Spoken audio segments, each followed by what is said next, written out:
CIST, un terrible drame qui s'est déroulé le vendredi 10 février. Alors qu'il se trouvait au volant de sa voiture, en Seine-et-Marne, Pierre Palmade s'est déporté sur la voie de gauche, percutant de plein fouet un autre véhicule. L'humoriste a grièvement blessé une femme enceinte, qui a perdu son bébé par la suite, un homme ainsi que son fils, âgé de 6 ans, qui se trouve toujours dans le coma.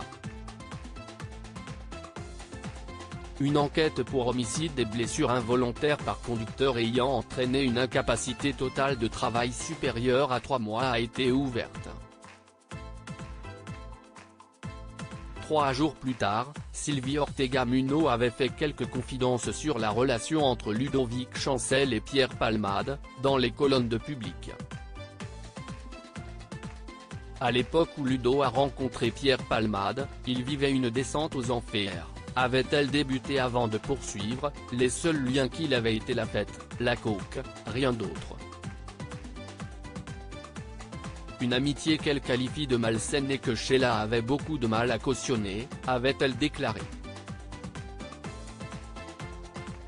Pour rappel, Ludovic Chancel est décédé à l'âge de 42 ans, le 7 juillet 2017, des suites d'une overdose de cocaïne et de benzodiazépine.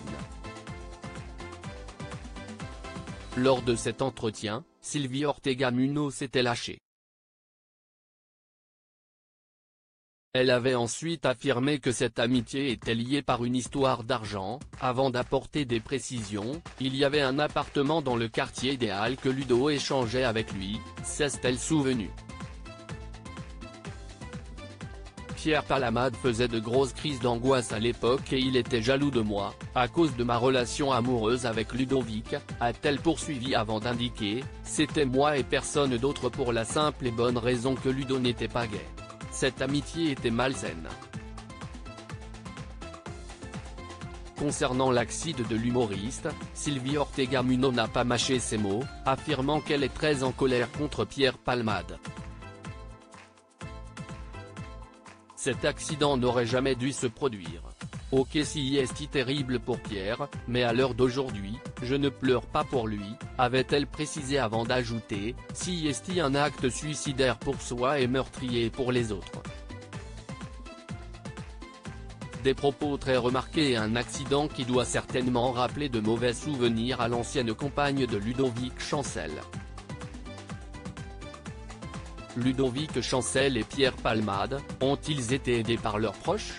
Les addictions de Ludovic Chancel ont été un véritable calvaire pour Sheila, qui a tenté de lui venir en aide à plusieurs reprises. CIST très dur de se battre contre la poudre. Avait-elle confié dans les colonnes de S, le magazine de Sophie Davant, en mai 2021. Je n'ai pas pu l'arrêter. Quand la drogue s'en mêle. Avait-elle précisé avant d'ajouter, je savais qu'il prenait de la cocaïne depuis 15 ans. Je connaissais mon fils mieux que quiconque et j'ai tout fait pour qu'il s'en sorte. Alors oui, je ne lui donnais plus d'argent, parce que je savais très bien où il finirait. Tout au long de sa vie, Sheila a fait son maximum pour permettre à son fils de s'en sortir. J'ai participé au financement de nombreuses cures pour l'aider à se désintoxiquer. Mais, à l'arrivée, CIST quand même la drogue qui l'a tué, avait-elle conclu. De son côté, Pierre Palmade a pu compter sur le soutien de ses amis proches, dont notamment Muriel Robin, qui ont organisé des réunions pour trouver des solutions. Nul doute que ce terrible accident va permettre à l'humoriste de réfléchir à son avenir et ses addictions.